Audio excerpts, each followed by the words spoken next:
I wanted more than anything in the world somebody that knew what they were talking about to tell me exactly what I had to do to win in this business. This was my dadgum life. This wasn't any game. This was serious dadgum business. And I didn't want some sales trainer. I didn't want some motivational speaker blowing a lot of hot air up my butt. And see, I knew that somebody that looked like me and came from where I came from, to do it big, it was going to be ugly. It was going to be tough. It was going to be hard. And that was okay with me. I grew up tough. All I wanted was somebody to tell me like it is. Don't pull any punches. This is my dadgum life. And tonight, I'm going to tell you exactly how we did it at A.L. Williams. February 10, 1977, A.L. Williams was born. Just a peanut. 85 people here in Atlanta, Georgia. But we had a cause. We had a crusade. Our goal was to correct an injustice. Our mission was to destroy cash value life insurance. Those 85 people grew to an army of 225,000. In 1977, 86% of all life insurance sold was trash value. Today, 90+% of all life insurance sold is term. And A.L. Williams did that. A.L. Williams did that. Ain't that something? Ain't that dadgum something? See, the A.L. Williams legacy is awesome. We changed an industry and 1 million lives. In 1987, A.L. Williams started with a sales force of 85. Today, PFS starts with a sales force of 100,000. The potential, unbelievable. And let me tell you this, I love John and Rick. I love their leadership. They've seized the moment. They're totally obsessed with helping PFS become the most dominant company in financial services today.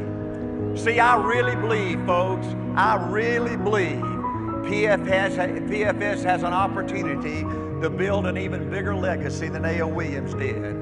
But, and this is a big but, to do that, PFS has to find a way to build big teams. You see, A.L. Williams was a company of giants. In 1988, when we were 11 years old, you know, there were 2,000 companies in our industry, the largest industry in the world. And I published a list of the top 100 companies. And then I plugged our big A.L. Williams teams in there. 34 of those companies were A.L. Williams teams. And I believe to build these big teams, there's 4 keys. Number 1, the key to building big teams is all about building personal relationships. Folks, this is a one-on-one business. This is a face-to-face business. To build big teams, the fundamentals of this business never change. And it takes time to teach your people about the goodness of our company. It takes time to teach your people about the rightness of our cause, the uniqueness of our system. It takes time to build leaders. It takes time to get commitments. It takes time to build trusting relationships, to help your people believe in themselves, that they're special, that they can do something important. It takes time to make your people your friend. There's no shortcuts in this business. Building personal relationships is everything. One final thought about building personal relationships. You must get involved in your people's lives. See, most of these dadgum business schools around the United States, they teach you don't get too close to your people. Don't get involved in their personal life. Well, bull. That ain't the way it was, and that ain't the way it is today. Folks, you gotta get involved in your people's lives. You gotta make your people your friend. You gotta get to know the family. You gotta share their life, their personal life and their business life. Yes, it hurts from time to time. Yes, it's messy from time to time, but it's the only way to build a great business. And you know what? Building personal relationship begins with every new recruit. See, we're not in the business of throwing a bunch of crap up against the wall and some stick, some don't. You gotta treat every new recruit like they're a future RVP. You must make everything a new recruit does a big deal. You gotta celebrate their first sale. You gotta celebrate their first recruit. You gotta celebrate every success. You gotta let every recruit know that you believe in them. Let me give you two examples. When I built my first base shop, by the way, the first base shop in our company, I called every single person on my team every week. And when we grew, I built leaders that would carry on that personal contact with every single person to let them know that we were there to help them do something important. Another example, when we became a sales force of 225,000, the first thing I did every day when I went to my office, before I did anything else, I signed 200 go-go letters personally, congratulating somebody that was just promoted to RVP or NSD or just joining our team. Always remember, folks, your people are your greatest asset. You win with people. You don't win with products. You don't win with commissions. You don't win with contests.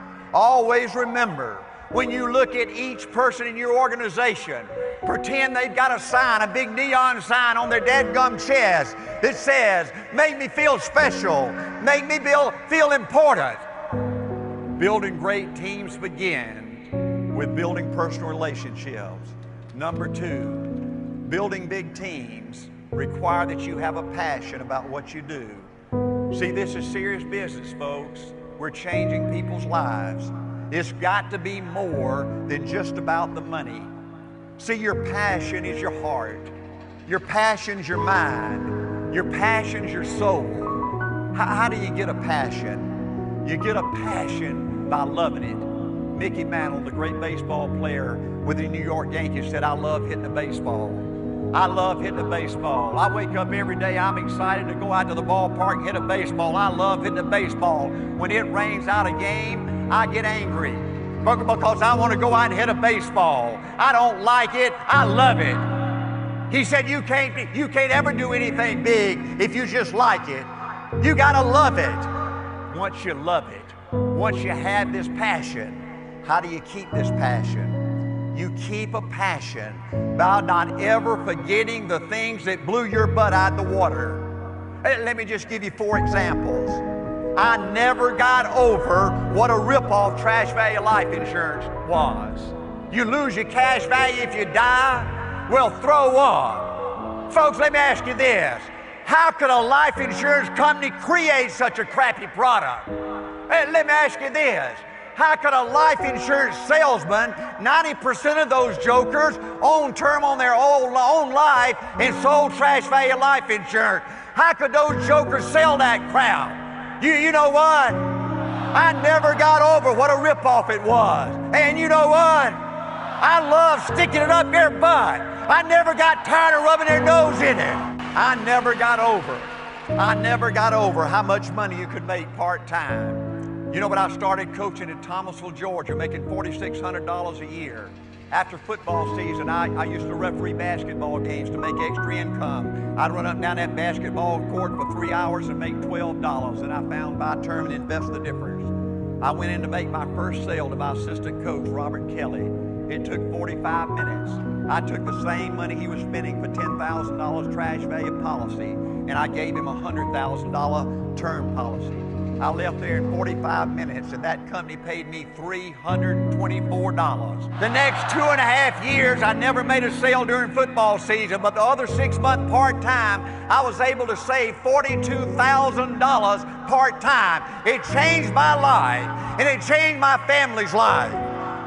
I never got over what they did to my mama. My daddy died at age 48 of a heart attack. I had 2 younger brothers, one a junior in high school, one in the 6th grade. I saw personally up close what a tragedy selling too little of the wrong kind of insurance does to a widow. And I never got over it. I took it personal. I wanted to punish them. I wanted to hurt them. I never got over the magic of compound interest. This just blew my butt out of the water. You know, if you went down to Bank A and you invested $1,000 for 70 years at 5% interest, that's worth $30,000. But if you go to Bank B and invest that same $1,000 and you get 10% interest, everything inside of me, all my common sense says that's twice as much interest. That's got to be worth twice as much. That's got to be $60,000. But at 10% interest, that $1,000 grows to $790,000. That's magic. Ain't that something? Well, you know what? You know what?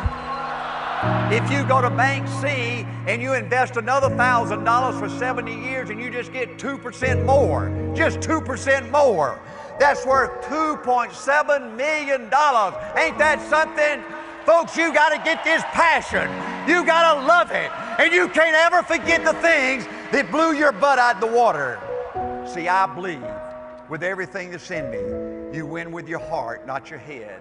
Coach Lombardi, the great coach of the Green Bay Packers, in the last meeting he spoke to before he died, was speaking to a group of top executives in Washington, D.C. Early in his speech, speaking to these hundreds of people out there, he said, I'm going to give you tonight the secret of winning in business. There was a hush that came over the room. You could hear a pin drop. And the great man said, the secret to winning in business is heart power. You capture the heart, you capture the man. You must get your people to fall in love with your company. See, folks, the single most important lesson I learned coaching football and coaching A.L. Williams is you win with your heart, not your head. You win on emotion, not on logic. See, Prudential sold life insurance to make a living. A.L. Williams sold life insurance to correct an injustice. What a powerful advantage we have. Step number 3, to build big teams, you got to become a leader. And you got to build with the right kind of people. See, leaders are like a dadgum magnet. People are just drawn to them, like bees to honey.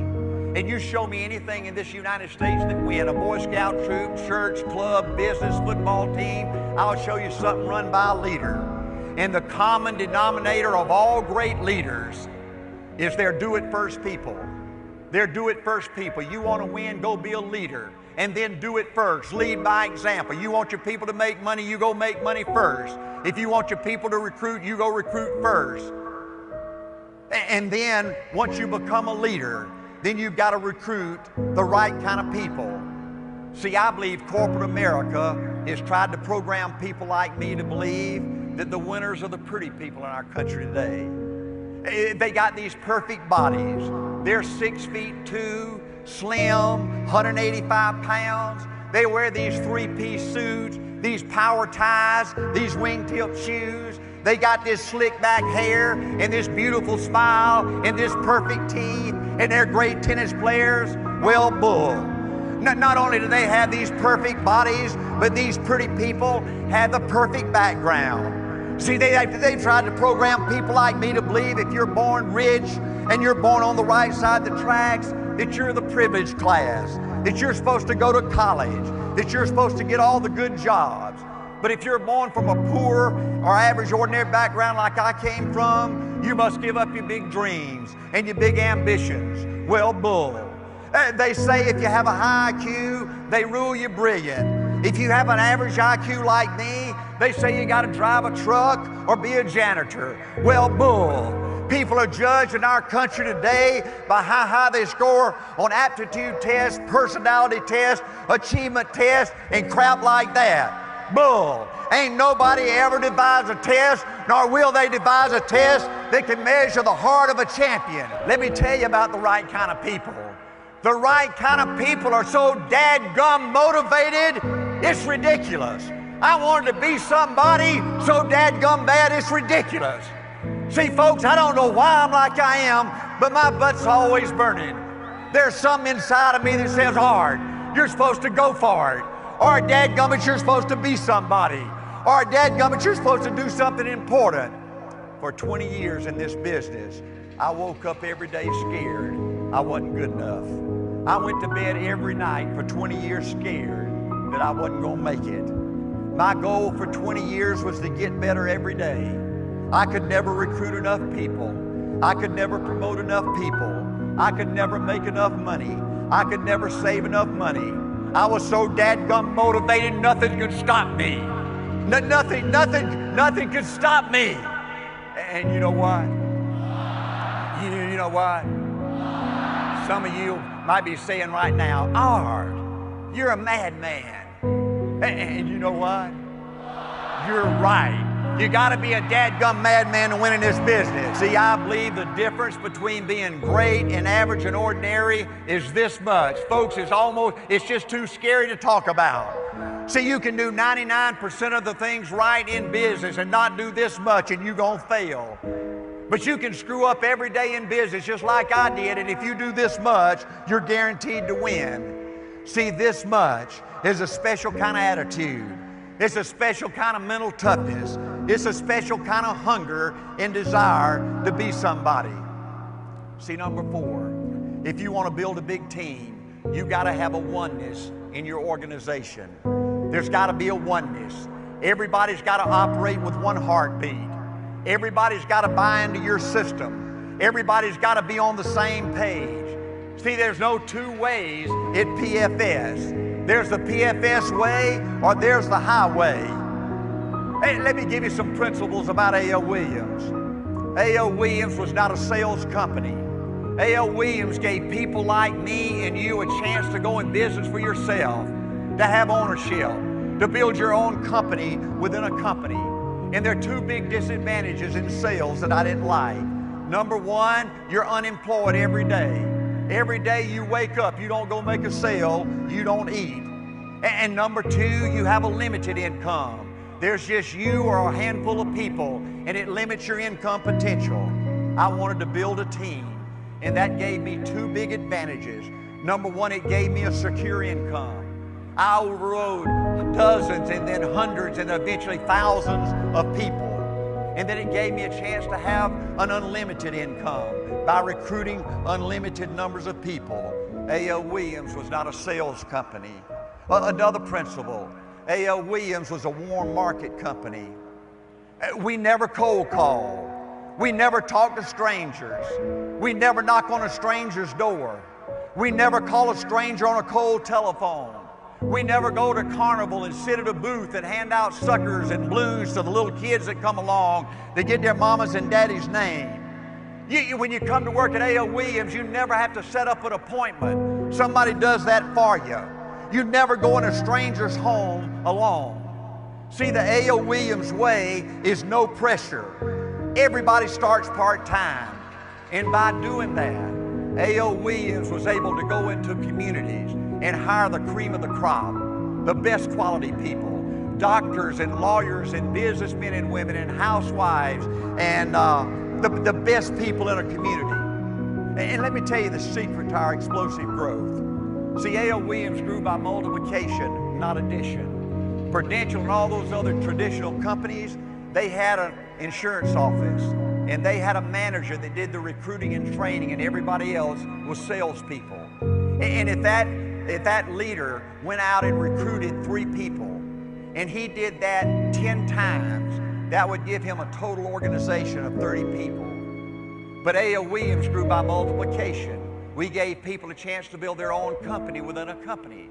So if you go out and recruit 3 people, just 3 people, and then you teach people the A.L. Williams way and give them a chance to go recruit 3 people.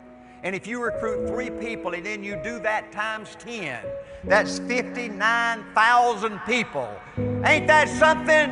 Ain't that dadgum something? See, to create this explosive growth, you gotta have the ability. Now, when you get big, you gotta have the ability. And the bigger you get, it's more important. You gotta have the ability to simplify the complicated. See, I can explain to a new recruit the whole A.L. Williams system on 1 page, 9 simple steps. I can take a new recruit, and I can teach him the whole A.L. Williams system in 30 minutes. Now, the company also has to have the ability to simplify the complicated. See, most companies lose because they're like the federal government. They ain't worth a damn and nothing, you know? They're just a big old bureaucracy. Can't do anything efficient. In 1984, when we kicked Prudential's book, this was their rate book. And if you took a ruler, it was an inch thick. And Prudential had, they had 3 different kind of series of products.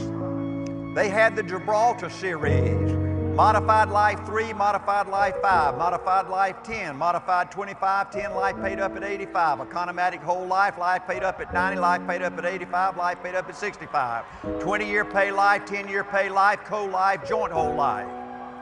Now, if you didn't like those, they had the estate plans.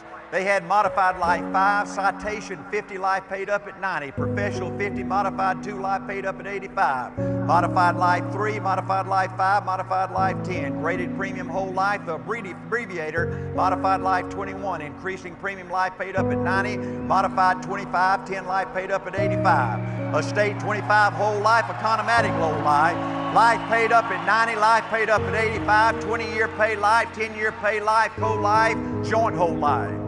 Now, if you didn't like the Gibraltar series and you didn't like the State series, they had the Pruco series. Variable life waiver premium, appreciable life waiver premium, appreciable life level death benefit, appreciable life variable death benefit, variable appreciable life level death benefit, a variable appreciable life variable death benefit, variable appreciable life. Now let me just go through as quick as I can the qualities of a leader. But first, let me tell you something sort of scary.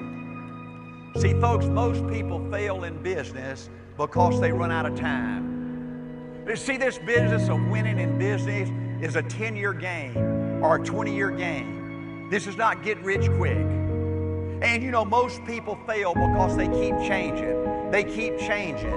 And then all of a sudden, they're no longer 25 or 35 or 45 or 55, and they don't have another 10 years. They don't have another 20 years. So see, you know what? I'm 69 years old, but I feel 16. See, folks, you're here on this earth for just a flicker. You're here on this earth for just a flicker. See, not long from now, they're going to be planting you in the ground out there, and they're going to be patting you in the face with a shovel, and there's going to be a tombstone over your head, and it's going to say one of 2 things. It's going to say, here lies a dud, or here lies a stud. Now, folks, let me ask you this. Now, folks, let me ask you this. What's your tombstone going to say about you? See, another key that these winners possess, they're so dadgum focused, it's ridiculous. See, when we opened A.L. Williams in 1977, our vision had 2 parts. Number 1, we saw ourselves involved in a great event. Folks, I never had any doubt that we were going to kick Prudential's butt and become the most dominant company in the industry. I never had any doubt. We were out there correcting an injustice. See, our mission was to destroy cash value life insurance. Number 2, the second part of our vision was to give our A.L. Williams people a chance to have ownership, to build their own company within a company, to build total financial independence. Do you know how special that is for people like me that come from where I come from? To give our families a chance to build total financial independence, where nobody could put their thumb on you, where nobody could squeeze you, where you could tell everybody out there to take a dadgum flying leap if you wanted to. See, the A.L. Williams Company was so dadgum focused, it's ridiculous. We didn't want to be friends with those people in the wrong color jerseys. We didn't want to get along. We didn't want to be nice. We didn't want to be politically correct. Our goal was to destroy those jokers. Our goal was to give our people a chance to build total financial independence. And you know what? You know what? If this kind of talk is too tough for you, if you're too smart, if you're too pretty, if all this sounds too corny, then don't let the door hit you in the butt.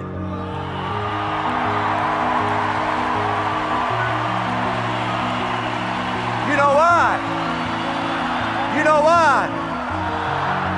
A.L. Williams was built for tough people. See, we're not going to beg you for your business. We're not going to beg you to join our team. See, I found out 40 years ago that you can't force people to do what they don't want to do. See, you can't teach a pig to sing. Folks, you can't take a dud and make him a stud. If you want to build big teams and build financial independence, you got to find people that want it, that see it, that believe it, that love it. See, I believe the single most important thing you develop in your lifetime is a positive attitude. See, folks, you got to always have a workout attitude. The glass has always got to be half full. You got to look for the good in all situations. You got to expect your people to be positive. You can't ever let your meetings turn into a gripe session. See, folks, you can overcome every problem in the world, but you can't ever overcome an attitude problem. You can overcome financial problems, business problems, personal problems, recruiting problems, sales problems, but you can't ever overcome an attitude problem. Hey, let me give you an unwritten law in this business. People won't follow or believe in a negative, dull, disillusioned, frustrated, dadgum crybaby. See, winners are always excited. See, the greatest definition of a winner I ever heard is almost everybody can stay excited for 2 or 3 months. A few people can stay excited for 2 or 3 years, but a winner will stay excited forever. Another unwritten law is, folks, always remember, you only control 2 things. You control your attitude. You have a choice every day about your attitude. When you wake up, you can be positive or you can be negative. The second thing you control is your activity. You have a choice every day when you wake up. You can be a leader, go out there and do it first, lead by example, or you have a choice of being a manager, sitting on your butt, always talking, always planning. See, winners are so disciplined, and let me tell you what discipline is. The definition: doing what you're supposed to do when you're supposed to do it. I had one rule if you were going to play on my football team, and you were going to come to practice every day. Unless your butt was in the hospital dying, you were going to be at practice. I was out, we were beginning practice one day with my first football team, and I was fixing to line up everybody for calisthenics, and I saw my starting right guard, Johnny Campbell, come walking out to the practice field in his blue jeans and t-shirt. And I hollered over at him, I said, "Campbell, have you quit? What's wrong with you? Why ain't you dressed out?" He said, "Coach, a bee stung me today, and my face is swollen up, and I got one eye that's closed, and I can't get the helmet over my head." And I said, "Campbell, if you want to play on this football team, you get your butt back in the locker room, and you put that uniform on, and you find a way to squeeze that helmet over your head. And just think about it, Campbell. If you can practice with one eye, just think how good you're going to play Friday night with both eyes."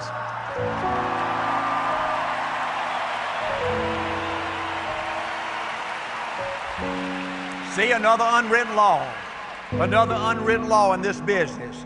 You got to show up to work every day. If you feel good or if you feel bad, you got to do what you're supposed to do, and you got to do it when you're supposed to do it. See, I believe, folks, the single most important thing to winning is the power of believing in you. The power of believing that you can win. The power of believing that good things will happen to you. The power of believing that you're special. See, folks, I believe the biggest single obstacle to success for most people out there is not lack of education, it's not lack of background, it's not lack of money, but it's a lack of belief in yourself. See, another unwritten law is, folks, you got to expect to win. See, life don't give you what you want or what you'd love to have. See, everybody wants to win. Everybody wants to be somebody. Everybody wants to make a difference with their life. Everybody wants financial freedom. But you know what? Life don't give you what you want. Life gives you what you'll accept. If you'll accept being average and ordinary, that's exactly what you've got to look forward to. If you'll accept having financial problems, that's exactly what's going to happen to you. If you'll accept being unhappy, you're going to be unhappy. See, winners expect to win. Winners show up and fight. Winners demand for themselves success and happiness and fulfillment. Winners have what I call this can-do attitude. See, the worst two words in the English language is I can't. When Art and April were this big and could understand what words are, when they said I can't, I made them do 3 push-ups. Folks, there ain't nothing you can't do if you want it bad enough. Another thing I found out about most winners is they're big dreamers. They're big dreamers. And I believe that the high school years are for most people the peak years to dream and be excited about life. You know, these kids come into the 9th grade and their eyes are big as a baseball. They start driving or dating, or they're playing in games before hundreds of thousands of people, or they're in beauty contests, they're on debate teams. You know, to them, life is a bowl of cherries. They have an attitude that I was put on this earth to make a difference. I'm going to go out and conquer the world. And then they graduate. And then they get dumped down the big bad world. And people start lying to them and screwing them and using them. And they change jobs 2 or 3 or 4 times. And then one day, they roll out of bed. And this once vibrant, turned on human being becomes a shell of a man. And they develop an attitude that life's passed me by, that I just got to take it, that I can't hope again, that I can't dream again. See, folks, when you really get down to it, at A.O. Williams, we didn't sell life insurance. We didn't sell investments. It was so much bigger than that. See, at A.O. Williams, we gave people a chance to dream again. Do you know how important that is when you're out there frustrated and getting beat up? We gave people a chance to hope again. We gave people a chance to be excited again. See, winners are great encouragers. Winners are great encouragers. If you want to build a big team, you've got to become an expert in praising people. Jack Welch said, the thing that gets praised gets done. I love the recognition tonight. Recognition and praise is everything. Mary Kay said, the only thing more powerful than money and sex is praise and recognition. That's for my 7 little grandbabies right there. See, another unwritten law. Another unwritten law. See, nobody wants a boss. Nobody wants a boss. Everybody hates a boss. Nobody wants a boss, but everybody needs a coach. Everybody needs a coach. See, bosses are quick to criticize. Coaches are quick to praise. Folks, always remember when you're having a private meeting with one of your people and you're talking about their life, their business, you can say 99 positive things and 1 negative thing, and all they're going to remember is the 1 negative thing. See, another unwritten law. The 4 most powerful words in the English language is I believe in you. I believe in you. See, winners know the importance of sacrifice.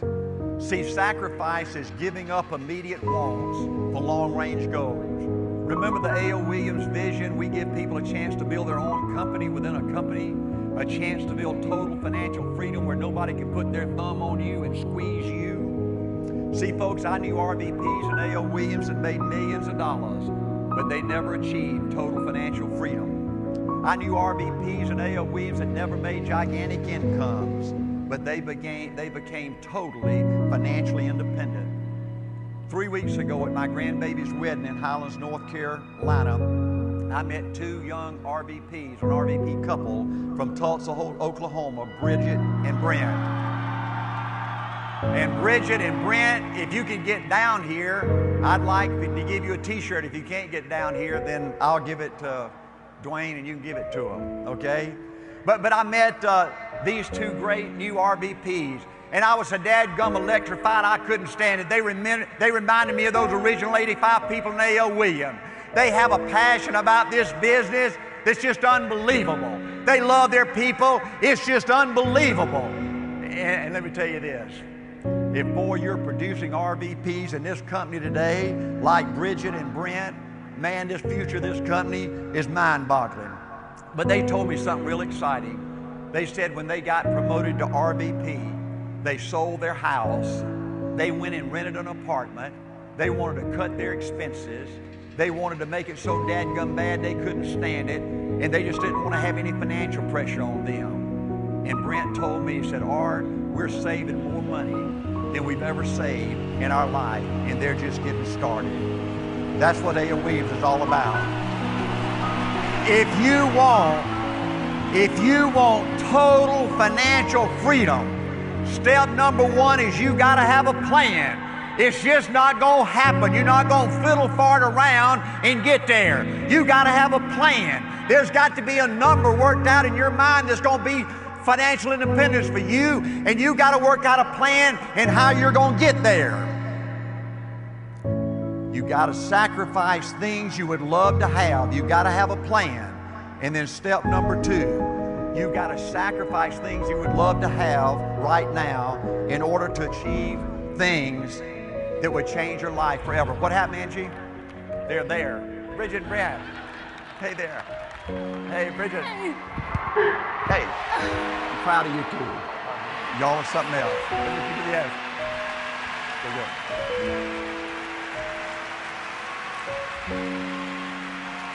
You know what? You know what? Winners play with a whole different level of intensity. See, winners don't ever show hurt. Winners don't ever show quit.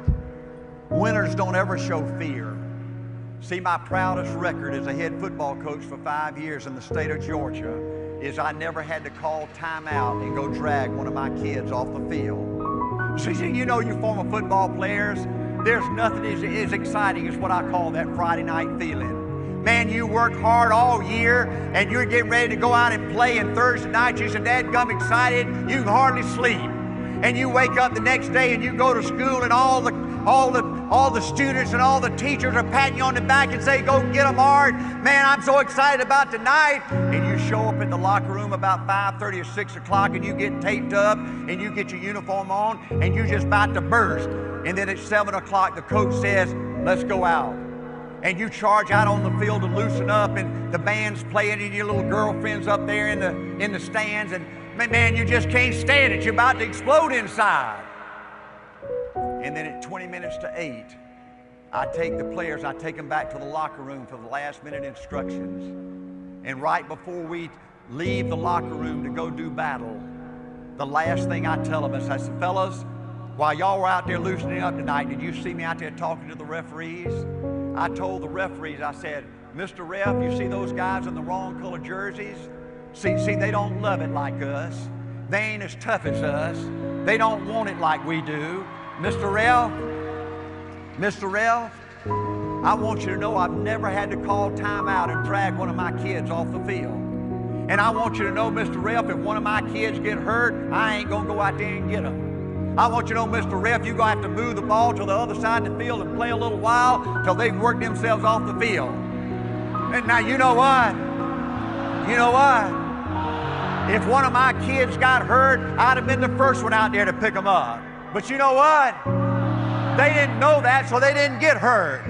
Folks, if you want to win in this business, you can't ever show hurt. You can't ever show doubt. You can't ever show fear.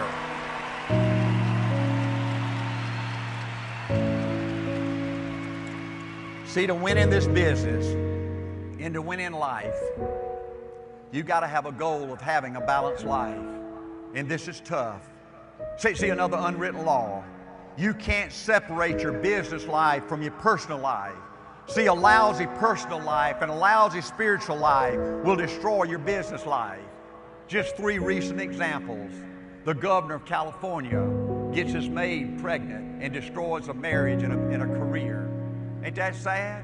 Tiger Woods, unbelievably sad. John Edwards, running for president of the United States, has a baby with another woman, and his wife has cancer. Ain't that something? See, you gotta have the right priorities. God should be first, family second, business third. Now folks, please understand, that's easy to say, but hard to accomplish. You're not going to be perfect. You're going to screw up all the time, but you've got to have a goal of having a balanced life. You know, as president of A.O. Williams, I went to bed more than a dozen times, put my head on a pillow, and folks, I didn't think we were going to be able to survive. Absolutely could not figure out a way that we could possibly survive. We were out of business. It was impossible. Let me give you two examples. The first company we sold life insurance with was Financial Assurance. The fourth month we were at Financial Assurance. We were having a fast start school at the Presidential Hotel. That Friday afternoon before our kickoff event Friday night, I was in my room dressing, and I get a call from Joe Jack Merriman, the owner of Financial Assurance. And he said, Art, you lied to us. You know, I gave him a business plan and said we were going to do $1 billion worth of business the first year. We did a $4 billion worth of business the first 3 months. He said, Art, we didn't want to get this big. We don't have the money to get this big. We're going to have to shut this thing down. Ain't that something? The owner of the company telling you he doesn't have the money. We can't go on. We got to shut it down. Another example, our second company we went with, National Home Life, Art DeMoss, the founder of that company, died of a heart attack at age 54. We had been talking to Pencore, a California company, and they said they could build a home office in Atlanta, Georgia, which was my dream for us. But it would take 18 months. When Art DeMoss died, they put National Home Life up for sale. They told us they didn't want to pay any more advance commissions because that created debt, and that was not going to aid them in selling the company. And here the company that was going to take our business said it was going to take 18 months. And through Bo Adams' magic, we were able to keep those advances coming until we could build a new home office with Pencore. Somehow, in these impossible situations, an answer would always come. Looking back, I know now that the Lord's hand was always in our company. See, folks,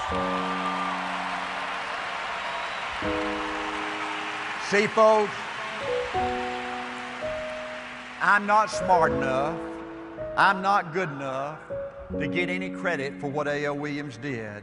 The Lord has blessed me beyond anything I could have hoped for or imagined. I was blessed with the most wonderful wife a man could have. I fell in love with Angela in the second grade, true story. Only girlfriend I ever had. Last year we celebrated our 50th year anniversary. Angela and I shared everything together, the good times and the tough times, and we're still standing. I was blessed with two amazing children, Art and April, who married two amazing spouses, Krista and Mark, and they gave me 7 unbelievable grandbabies. The greatest single joy of my life are my babies. I love you so. Another unwritten law.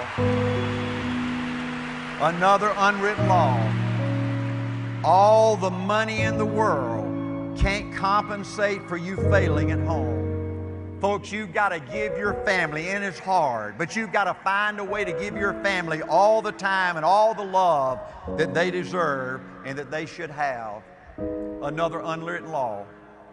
You see, I believe you beat 50% of the people just by working hard. Folks, you beat 50% of the people just by working hard. You beat another 40% by trying to live right and find something you believe in, something you love. That's 90% of the people by working hard, finding something you believe in and something you love. And the top 10% is a dogfight. You know, Gary Player won more international golf tournaments than anybody in the history of golf. He's in the Golf Hall of Fame down in Florida. And Gary Player said in an article I read one day, he said, you know, I played in countries all over the world. And everywhere I play, you know, really people are the same everywhere. People are really the same everywhere. Everywhere I play, I have some guy or gal that's either starting golf or they've been playing golf, and they come up and they tell me that at the end of the round, they say, Gary, I love watching you hit a golf ball. I love watching you hit a golf ball. I'd give anything if I could hit a golf ball like you. And he said one day he had a particularly frustrating round, and somebody said that, and he turned around and he said, no, you wouldn't. No, you wouldn't. You're just kidding yourself. You know what you have to do to hit a golf ball like me? You have to get up at 5 o'clock in the morning. You got to go down, you got to hit 1,000 golf balls. You hit so many golf balls till your hand starts bleeding. You walk up to the clubhouse, you wash that stuff off your hand, you slap a bandage on there, and you go back down, you hit another 1,000 golf balls. Yeah, you'd love to hit a golf ball like me if it was easy. Well, nothing good comes easy. We had 2 RVPs in Dallas, Texas. Both same age, same sex, sell in the same city, the same state, we have the same contract. Everything on the outside looks the same. They're both good leaders, they're good to their people, they work hard, they do everything you're supposed to, but what does a $500,000 a year person do that the $50,000 a year person doesn't do? He does everything you're supposed to and a little bit more. He does everything you're supposed to and a little bit more. He recruits and a little bit more. He makes money a little bit more. He saves money a little bit more. If you want to learn to win in this business, you better learn to do everything you're supposed to and a little bit more. I'm 62 years old. 7 years ago, I had open heart surgery. And folks, I believe since I left you 20 years ago, I exercise 5 or 6 times every week. And I don't believe there's been 5 times in the last 21 years that I've ever stopped at the finish line. This concept was so programmed in me that you always do a little bit more, that if I'm jogging 2 miles, then I don't ever stop at the finish line. I always go to that next telephone pole. I always go to that next tree. See, winners don't ever quit. Winners don't ever quit. See, this winning is a 10-year game. It's a 20-year game. You're going to ride a roller coaster all those 10 years or all those 20 years till you get to the end game. And it's unwritten law. Things are never as good as they seem. Folks, I don't care how good you think it's going right now. I don't care how much momentum you got. I don't care how much money you're making. I don't care how much money your people are making. I don't care how happy you are in your business. Folks, you're always one day away from a disaster. Tomorrow, you're going to get killed. Things are never as good as they seem, but also things are never as bad as they seem. When that disaster comes, and it's coming, get ready. Folks, don't quit. It's a 10-year game. It's a 20-year game, and things are never as bad as they seem. You got to keep calling to play. Keep calling to play. Keep calling to play. Keep calling to play. See, winners are not afraid to fail. See, folks, everybody's not going to buy. Everybody's not going to sign hiring papers. Every recruit is not going to make it. Most everything you do in this business is not going to work out. But in spite of that, in spite of most everything not working out, you know that going in, you still can't be afraid to fail. You know, in a high school football game, if you got 2 teams that are pretty equal in ability, there's typically 120 plays in a game, 60 plays by each team. And you know, every play is designed to work every time. But you know what? If 2 teams are pretty evenly matched, there's going to be 4 or 5 plays out of those 120 plays that are going to determine who wins or not. And you know who's going to win? You know who's going to win? The team, even knowing that 98% of those plays are not going to work, they go out there 120 times and give it everything they got, leave it all on the dadgum field, and what they think in their mind, they say this next play might be one of those 4 or 5 plays. Let me tell you this about our business, another unwritten law. Folks, you're always one recruit away from an explosion. You're always one recruit away from an explosion. Folks, I don't care how bad it looks. I don't care what kind of disaster you're experiencing in your business life right now. The next recruit, the very next recruit could thrust you to RVP, could thrust you to financial independence. In our business, everything is not going to work out, but enough will. If you give it everything you got, every play and every day. Winners don't make excuses. See, there's no such thing as almost winning. There's no such thing, folks, as almost being financially independent. You is or you ain't. See, winners, they do it. See, most people in our country almost get there. They almost are over the hump. They almost have it going. Almost is a way of life to almost everybody, but the winners, they do it. What do? They do whatever it takes to get the job done. They do it and do it and do it and do it until the job gets done. And then they talk about how great it is to be somebody they're proud of. We need leaders at PFS who can do it. If you want to become somebody, dadgummit, do it. If you want to become financially independent, talk is cheap, do it. I hear too much talk around A.O. Williams. We need people who can do it. I hear everywhere I go, Art, you can count on me. Wonderful, just do it. Art, I'm going to be a sales leader in 30 days. Great, just do it. Art, our Life Underwriters Association is going to run all you termites out of the business. Wonderful, just do it. Boy, if I could just have one good month, I could make it big. We'll do it. Art, if I could just pay off this debt, I could really go. We'll do it. Art, if I could just sell my house, do it. But houses ain't selling. Do it anyway. Art, I'm not making any money. What I do? You just do it. Do what, Art? You do it and do it and do it. Art, when I get to be an RVP, can I quit doing it? Nope. Art, I guarantee I'm going to win this contest. Wonderful. Just do it. Art, I guarantee I'm over the hump now. Super duper. Just do it. Art, I want to make it so bad I can taste it. What I do? You just do it. Art, I'm really hurting. I don't know if I can keep on keeping on. What I do? You just do it. Do what, Art? You do it and do it and do it. Art, all my life I want to be somebody important. We'll do it then. Art, I'm going to recruit 20 people this month. Great. Just do it. Art, I'm going to save money so I don't ever have to go through this again. Wonderful. Just do it. I'm hurting, Art. I'm really hurting. What I do? You just do it.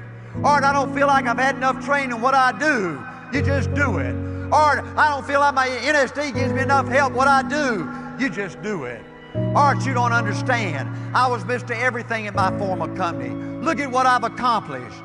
You know, you don't mean somebody like me's got to start off down there and do it, do you? Yep, you really got to do it. Art, what's the primary difference between winners and losers? The winners do it.